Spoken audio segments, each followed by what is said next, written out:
नमस्कार, मैं हूं चित्रा त्रिपाठी और आप देख रहे हैं चर्चा विद चित्रा। आज की चर्चा ऐसे नेता के साथ जो एक ऐसे राज्य से आते हैं जहां के लोग अच्छे और बुरे पड़ोसी का अर्थ बहुत अच्छी तरह समझते हैं, जहां के लोग दुश्मन और दोस्त की परिभाषा भी बहुत अच्छे से जानते हैं और आज के युग में जो इस फर्क को समझ लेता है वही मुश्किल हालात में उभरने की ताकत रखता है। मेरे साथ हैं अरुणाचल प्रदेश से आने वाले केंद्रीय मंत्री किरण रिजिजू जी, जिनके कंधों पर न सिर्फ देश की संसद चलाने की बड़ी जिम्मेदारी है बल्कि अमेरिका ईरान युद्ध के दौरान भारत के अल्पसंख्यकों की संवेदनाओं को समझने की जिम्मा भी इन्हीं का है, क्योंकि ये देश के अल्पसंख्यक मामलों के मंत्री भी हैं।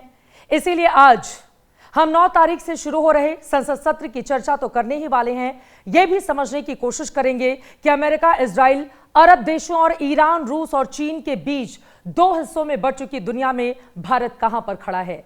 इस युद्ध पर भारत का स्टैंड क्या है? तटस्थता, संतुलन या नेतृत्व?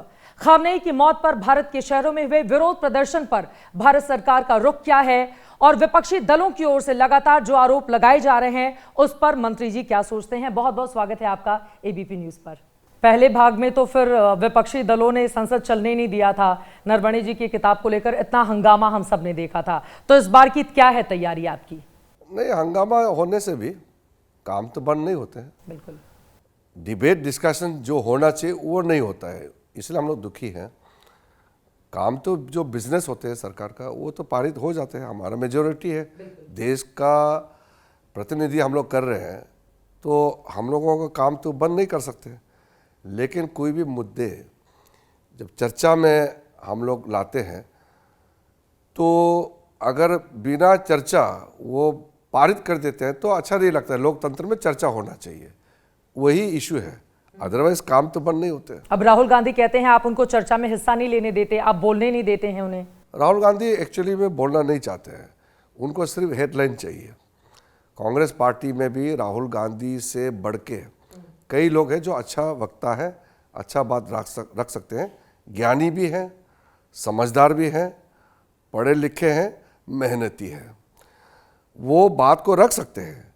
लेकिन क्योंकि कांग्रेस का नेता राहुल गांधी को चर्चा में भाग लेकर के कोई सकारात्मक भूमिका निभाने का उसका कोई रुचि नहीं है, उनको सिर्फ हेडलाइन बनाना है, मोदी जी को गाली देना है और गुमराह करना है, वो उस खोज में रहते हैं, इसलिए चर्चा नहीं हो पाते हैं। अन्यथा अगर कांग्रेस का नेता एक समझदार व्यक्ति के पास होता तो आज संसद में बहुत अच्छी तरह से चर्चा हो सकते हैं। आप कह रहे हैं कि वो विषय की तैयारी करके नहीं आते, तो सिर्फ हमला करना जानते हैं। तैयारी का विषय नहीं है, वो नहीं चाहते हैं। उनका व्यक्तित्व, चरित्र, उनका सोच वो मिला जुला करके जो मैंने देखा है, मैं आकलन करके बोल रहा हूँ, उनको इसमें कोई रुचि नहीं है। अभी हाल ही में हमने देखा है कि किरण रिजिजू जी के सबसे ज्यादा निशाने पर राहुल गांधी रहते हैं। कोई भी बयान राहुल गांधी पर एकदम खटाक से हमला कर देना चित्रा जी, मैं निशाना किसी को नहीं लगाता हूं।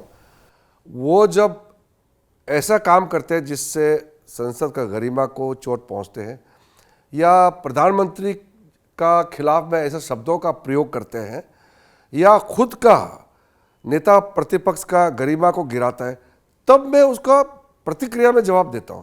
मैं निशाना नहीं बनाता हूं, मैं प्रतिक्रिया इसलिए देता हूं कि मेरे पास जिम्मेदारी है और कोई भी नेता या कोई भी सांसद अगर बुरा बर्ताव करेंगे तो उसको सही रास्ता दिखाना तो हमारा दायित्व है। आज के दौर में जब हम आपसे ये इंटरव्यू कर रहे हैं उस समय ईरान, इजराइल, अमेरिका युद्ध बिल्कुल चरम पर है। भारत उसमें इन्वॉल्व नहीं है लेकिन उसका असर हम पर जरूर पड़ेगा।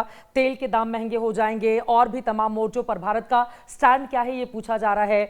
अमेरिका की ओर से हाल ही में ऐलान कर दिया गया और बाकायदा इसकी जानकारी रखी गई कि 30 दिनों का छूट हम दे रहे हैं भारत को कि वो रूस के साथ तेल खरीद सकता है। अब इसको लेकर राहुल गांधी हमला कर रहे हैं, कह रहे हैं कि समझौतावादी सरकार है ये।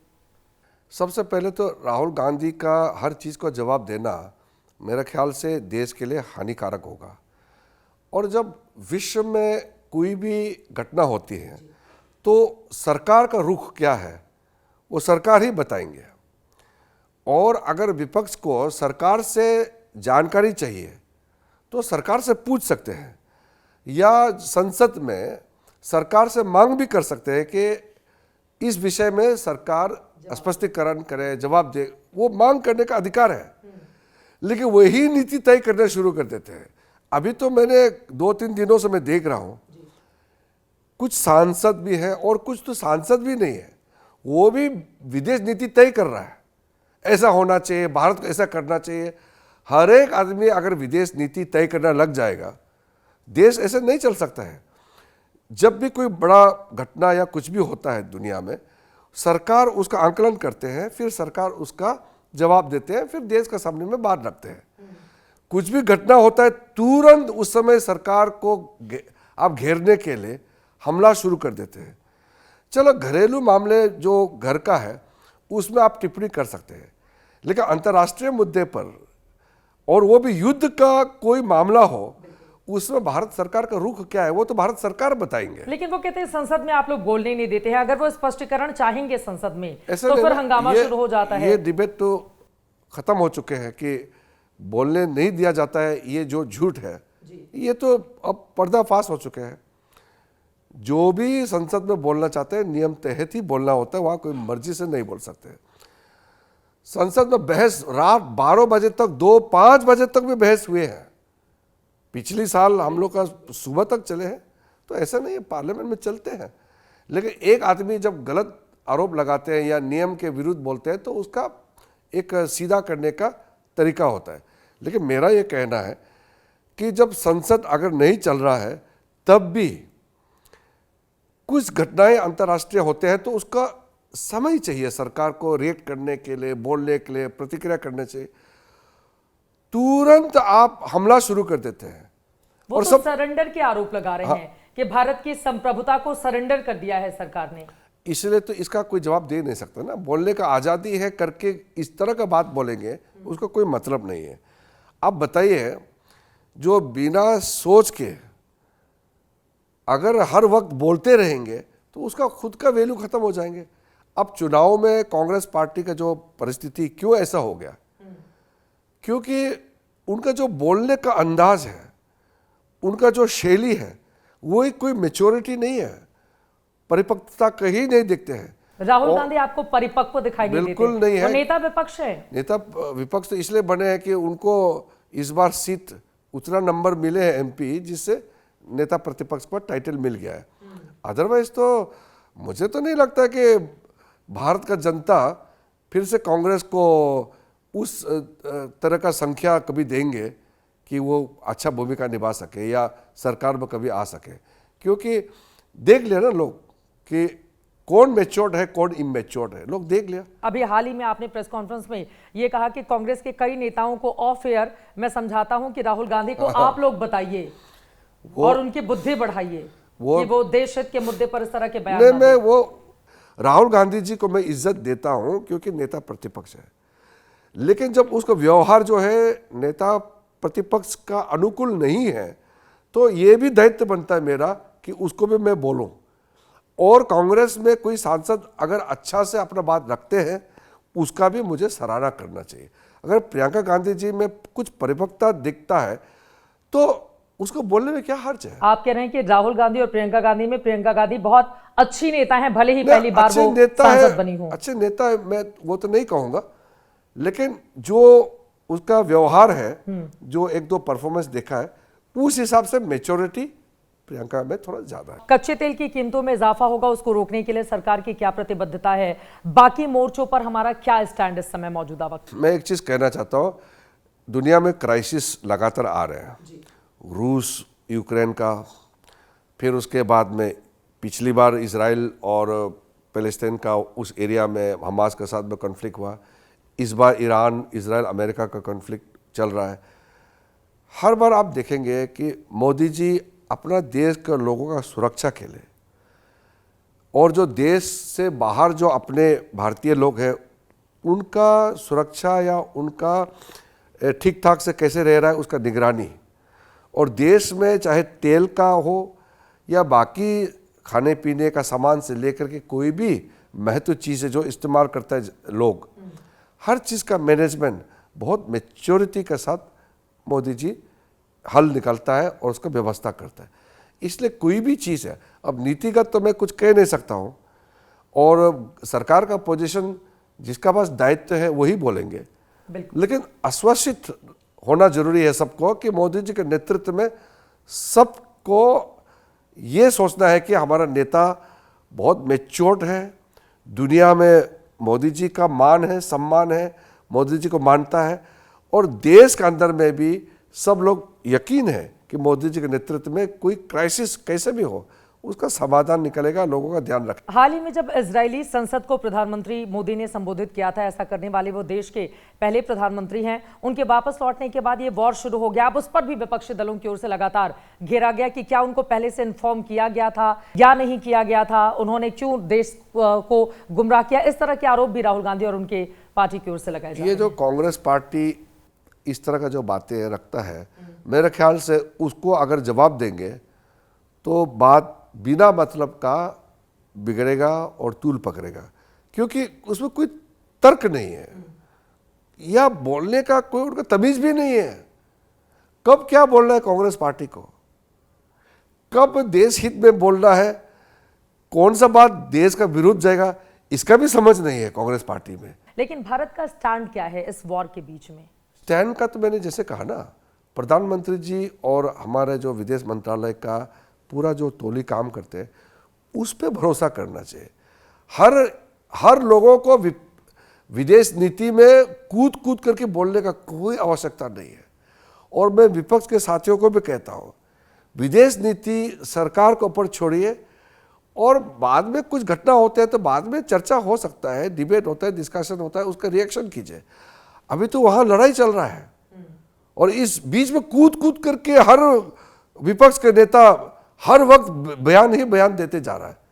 ये तो कोई मतलब ही नहीं है, ऐसा नहीं करना चाहिए। आप अल्पसंख्यक मामलों के मंत्री भी हैं। शिया समुदाय देश में बहुत बड़ी तादाद में रहते हैं और खामनेई की मृत्यु के बाद वो सड़क पर भी उतरे, उनकी ओर से शोक जाहिर किया गया और विरोध प्रदर्शन भी किया गया। इस पर मंत्री जी की क्या है टिप्पणी? हमारे पास कई प्रतिनिधिमंडल आए हैं, मेंबर ऑफ पार्लियामेंट भी आए हैं कि ईरान में जो शिया समुदाय के लोग वहाँ खास करके जो पिछले 1-2 महीने में धार्मिक कारण से जो गए हुए हैं वो वहाँ फंसे हुए हैं, उनके लिए चिंता जाहिर किया है और रिक्वेस्ट भी किया है। विदेश मंत्रालय उसको देख रहे हैं। मैंने आश्वासन भी दिया है कि विदेश मंत्रालय हमारे भारतीय नागरिक जितने भी बाहर में हैं और इस वक्त ईरान में है, उसका भी उनका जो मैसेज है मैंने विदेश मंत्रालय में पहुंचा भी दिया है। असदुद्दीन ओवैसी का आज का ही बयान सामने आया है। उनकी ओर से कहा गया है कि मुसलमानों के प्रति दोहरा भाव रखती है भारतीय जनता पार्टी। ऐसा तो बिल्कुल नहीं है। मुसलमानों के लिए जो हम लोगों ने जो किया है इसके बारे में वो कल्पना भी नहीं कर सकते हैं। कभी बताइए कांग्रेस का कोई नेता मुसलमानों के लिए वोट मांगने के अलावा किया क्या है वो बताइए। मैं मुसलमान नहीं हूँ, लेकिन दायित्व है मैं सऊदी अरब में जा कर के हज के लिए भी मैं एक ऐसा मंत्री हूँ जो मदीना से लेकर के जिद्दा से लेकर के रियाद तक, तैफ तक और हज से लेकर के उम्रा तक का हर एक व्यवस्था को बारीकी से एक एक, कहाँ सोना, कहाँ खाना, कहाँ रेल में उठना, कहाँ गाड़ी में, पूरा चीज़ व्यवस्था का काम करना मैंने अपना दायित्व समझ करके किया है। फिर यहाँ में देश के अंदर में कुछ भी चीज़ हो, अल्पसंख्यक मंत्रालय में सारे जो 6 समुदाय हैं उसमें सबसे ज़्यादा संख्या मुसलमान है, लेकिन हमने सबको बराबर देखा। कांग्रेस के ज़माने में तो उनके लिए तो अल्पसंख्यक मतलब मुसलमान, कांग्रेस के लिए तो माइनॉरिटी मतलब मुसलमान। प्रधानमंत्री से लेकर के कांग्रेस के सांसद भाषण में भी बोलते हैं कि मुसलमानों के लिए ही हम लोग हैं, लेकिन किया कुछ नहीं है, किया कुछ नहीं है। अगर आज लिटरेसी रेट में सबसे कम मुसलमान का है तो किसने किया ये? आपको ये पिछले 60 साल से कांग्रेस सरकार ने जो मुसलमानों का जो दुर्दशा मुसलमानों का जो हालात जो है वो किसने ऐसा किया है? मैंने कई मुसलमान लोगों जो मेरे पास आते हैं मैंने बात किया है, और कोई जैसे पढ़े लिखे मुसलमान है या मुफ्ती है, जानकारी लोग हैं, उनको भी मैंने कहा है कि मुसलमानों को गुमराह करके, कांग्रेस वालों ने गुमराह करके मुसलमान बीजेपी को वोट नहीं देते हैं, तो देते भी है तो कम देते हैं। हाँ, कामयाब नहीं हो पाए ना। तो मैंने कहा और कि आप खुद इतने पढ़े लिखे हैं, इतने विद्वान, 3 बार के अब लगातार 2014 से आप मंत्री भी हैं अलग अलग मंत्रालयों के। अब मुसलमान, आपने क्या किया है मुसलमानों के लिए? अब मुसलमान सच्चाई देखने लगा है। अब मुसलमान समझने लगा है कि उनका पिछड़ापन, गरीबी का कारण कांग्रेस पार्टी है। क्योंकि जब किसी समुदाय को आप वोट बैंक नज़र से देखते हैं तो आप काम नहीं करेंगे, क्योंकि वो तो एक सामान हो गया, कमोडिटी हो गया, वोट बैंक हो गया। हम लोग तो जब मोदी जी ने नारा लगाया सबका साथ सबका विकास, तो हम किसी जात धर्म को नहीं देखते, सब भारतीय हैं। जो कमज़ोर है आर्थिक रूप से उसको अलग से हम लोग काम करते हैं, जैसे कि एससी है, एसटी है, इकोनॉमी के लिए जो बैकवर्ड है, ओबीसी है, उनके लिए प्रावधान अलग से किया है, वरना सब स्कीम सबके लिए है। लेकिन कांग्रेस पार्टी ने मुसलमानों को बेवकूफ़ बना करके ये कह करके कांग्रेस सिर्फ मुसलमानों के लिए है कह करके मुसलमानों को 70 साल तक इतना गरीबी के नीचे में रखा है। मुसलमानों में आज मुश्किल से 5-10% होगा जो गरीबी के ऊपर में आराम का ज़िंदगी जी रहे हैं। ज़्यादातर मुसलमान गरीब इसलिए है कि कांग्रेस ने उसको वोट बैंक बना के, गरीब बना के रखने में सही समझा है। लेकिन अब तो आपकी सरकार है ना, हाँ, इतने साल 14 से आपकी सरकार है, तो अब ठीक हो रहा उनको है ऊपर लाने के लिए क्या अब तो कर ला रहे रहे हैं? अब सब मुसलमान, हर एक मुसलमान का बैंक अकाउंट खोल गया है, हर एक मुसलमान घर बन गया है, गरीब मुसलमानों का घर बन गया है, बैंक अकाउंट खोल गया है, मुसलमानों को काम करने का लोन मिल रहा है, हर मुसलमान का घर में पानी पहुंच रहा है, बिजली पहुंच रहा है। तो ये ठीक तो मोदी जी के समय में हुआ ना, बिना भेदभाव के काम कर रही है बिना भेदभाव का मोदी जी ने 2014 से जो काम किया, उसके वजह से आज मुसलमानों का गरीबी रेखा से उठने का संख्या सबसे तेजी से और सबसे ज्यादा हुआ है पिछली 11 सालों में। इतना काम करते हैं वो लोग, वोट क्यों नहीं करते? अभी देना चाहिए। मैंने कहा, मैं अभी 2-3 जगह मीटिंग करके आए हैं, मैंने कहा कि मुसलमानों को अब समझना चाहिए कि कांग्रेस को वोट देकर के इतने सालों तक बहुत भूल काम किया है। अब समय आ गया मुसलमान भी भर भर के बीजेपी को वोट देना चाहिए। बंगाल में चुनाव है, आप लोग पूरा दम लगा रहे हैं। घुसपैठिया एक बड़ा मुद्दा पश्चिम बंगाल के चुनाव में उठाया जा रहा है। असम में वहां के मुख्यमंत्री आप लोगों की ओर से भी लगातार, और आपने अपने मंत्री रहते हुए आपकी ओर से कुछ आंकड़े भी जारी किए गए थे। घुसपैठियों को लेकर सरकार की ओर से अब तक क्या किया गया और आपको लग रहा है ये मुद्दा बनेगा चुनाव? देखिए, सबसे पहले तो घुसपैठी जो इलीगल माइग्रेंट्स है या जो अवैध रूप से जो भारत में रह रहे हैं, ये कोई पॉलिटिकल मुद्दा नहीं, ये राष्ट्रीय मुद्दा है। ये तो हर एक पार्टी को मिल करके सोचना चाहिए था, क्योंकि संविधान है ना, संविधान में भारत में कौन रह सकते हैं? भारत के नागरिक। अगर बाहर से कोई आता है तो वीज़ा पासपोर्ट लेके आना चाहिए, ये तो संविधान का प्रावधान है। अब जब अवैध रूप से इतने लोग घुस गए हैं तो इसका मतलब है कई सालों से ये लोग अवैध रूप से आ रहे थे। अब इसको बाहर निकाल के फेंकना है, वोटर लिस्ट से उसका नाम को हटाना है, या उसको किसी तरीके से भारत का नागरिक अवैध रूप से बनने से रोकना है, तो ये तो बीजेपी का एजेंडा नहीं हो सकता है, ये तो देश का एजेंडा है। कांग्रेस कहती है हमने ज्यादा घुसपैठियों को बाहर किया। आंकड़ों में अगर देखें तो बीजेपी कमजोर पड़ जाती है। देखिए चित्रा जी, इसमें बहस का मुद्दा ही नहीं है, क्योंकि इसमें कोई सुनेंगे नहीं, कांग्रेस का कोई विश्वास भी नहीं करेगा, क्योंकि कांग्रेस खुद ही कहते कि आने दो इनको, अवैध घुसपैठियों को आने दो, ये तो कांग्रेस से करते हैं। ये इनका पासपोर्ट नकली बना करके, उनका वीज़ा बना करके या उसका कार्ड बना करके, उसका नकली पेपर बना करके उसको लाने वाला तो कांग्रेस लोग हैं। बिहार लेकर आ जाती हूँ। बिहार में इतना बड़ा फेरबदल कर देगी भारतीय जनता पार्टी, इसकी किसी ने कल्पना नहीं की थी। अब बताइए, नीतीश कुमार राज्यसभा आ रहे हैं, बीजेपी अपना मुख्यमंत्री बनाने जा रही है।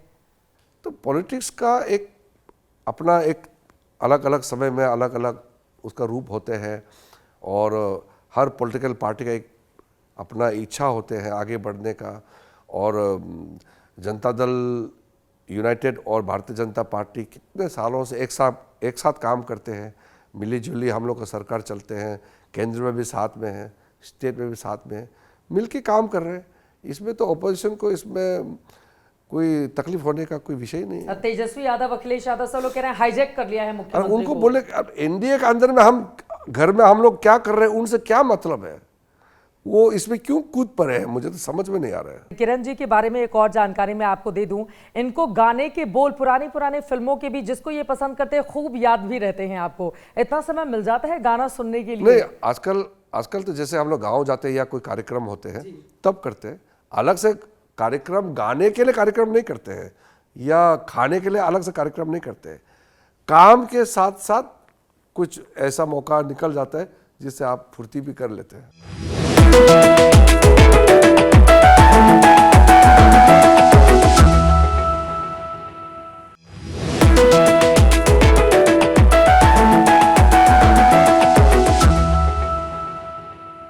हमारे देश में करोड़ों ऐसे लोग हैं, गीत जिनकी जिंदगी का हिस्सा है, तो उन लोगों की ओर से डिमांड की जा रही है कि जरूर आप सुने, क्योंकि आप बहुत अच्छे सुर में गाना गाते हैं। तो जो भी आपका पसंदीदा हो, क्या सुनाना चाहेंगे? ये 1973 में बहुत अच्छा फिल्म उसमें आए थे, डेनी डेंजोंगपा और संजय खान, जीनत अमान। तो मैंने बचपन में ये फिल्म देखा था। जैसे एक स्टेंजा है जी, क्या जाने कोई किस पल किस मोर पर क्या बीते, इस राह में ए राही हर मोर बहाना है, संसार की हर शेखा इतना ही फसाना है, एक धुंध से आना है, एक धुंध में जाना है। बहुत अच्छा, बहुत सुंदर। आप ऐसे बहुत सुर में गाते हैं। स्पोर्ट्स में भी आपकी खूब रुचि है, कॉलेज के दिनों से लेकर आज तक। अभी हाल ही में एक और वीडियो जो अभी भी वायरल होता रहता है राहुल गांधी के साथ, उन्होंने कहा था कि मेरे घर पे आइए, और उन्होंने इनवाइट किया था आपको एक्सरसाइज के लिए। और वो तो हल्के फुल्के में राहुल जी हम लोग एक साथ आ रहे थे, तो हेल्थ के बारे में, फिजिकल फिटनेस के बारे में बात करते करते उन्होंने मुझे इनवाइट किया कि मेरे घर में आइए, हम दोनों वहाँ जिम करेंगे। तो हमने मजाक से बात किया था। तो आप गए या नहीं गए? नहीं, मैंने गया नहीं है। मैंने उसको बोला कि नेता प्रतिपक्ष के घर में अगर मैं जिम के लिए जाऊंगा तो मुझे डर लगता है। तो आपने वैसे मजाक में होता कि आप आ जाइए, उतना समय तो मिलता नहीं हम लोग को वैसे भी। चलते चलते अब चूंकि आप युवाओं के लिए प्रेरणा स्रोत भी हैं, और आपकी जिंदगी भी यकीनन आप जहां से आए और देश के लिए काम कर रहे हैं, उनके लिए क्या संदेश होगा किरण जी का? देखिए, युवाओं के लिए मेरा एक बहुत सालों से मैं एक ही संदेश को देते आ रहा हूँ, जिंदगी को जीना चाहिए। आज के युग में कई चीज़ें हैं जो आपको बिगाड़ सकते हैं। जिंदगी को जीना चाहिए और तरीके से जीना चाहिए, और आप देश के लिए काम आना चाहिए। अगर आप देश के लिए काम नहीं आया तो फिर आपका जीने का कोई मतलब नहीं है। बहुत बहुत धन्यवाद आपका एबीपी न्यूज से जुड़ने के लिए और साफगोई से हर सवाल का जवाब देने के लिए। केंद्रीय मंत्री किरण रिजिजू को आप सुन रहे थे। उनकी परीक्षा एक बार फिर से 9 तारीख से शुरू होने वाली है, जब बजट सत्र का दूसरा चरण शुरू होगा। लेकिन अंतर्राष्ट्रीय स्तर पर जो हलचल इस समय देखने को मिल रही है, इनका यही कहना है कि नरेंद्र मोदी हैं तो सब कुछ मुमकिन है, शांति है, और उस शांति स्थिरता के साथ देश आगे बढ़ रहा है। प्रधानमंत्री पर सभी को भरोसा करना चाहिए। राहुल गांधी को भी आप सलाह देते हुए कि आप कम बोलेंगे तो शायद आपकी पार्टी के लिए ज्यादा अच्छा होगा। इनकी सलाह को राहुल जी कितना मानेंगे, इस पर भी हमारी नजर बनी रहेगी। अभी के लिए दीजिए इजाजत। देश और दुनिया की तमाम खबरों के लिए आप देखते रहिए एबीपी न्यूज।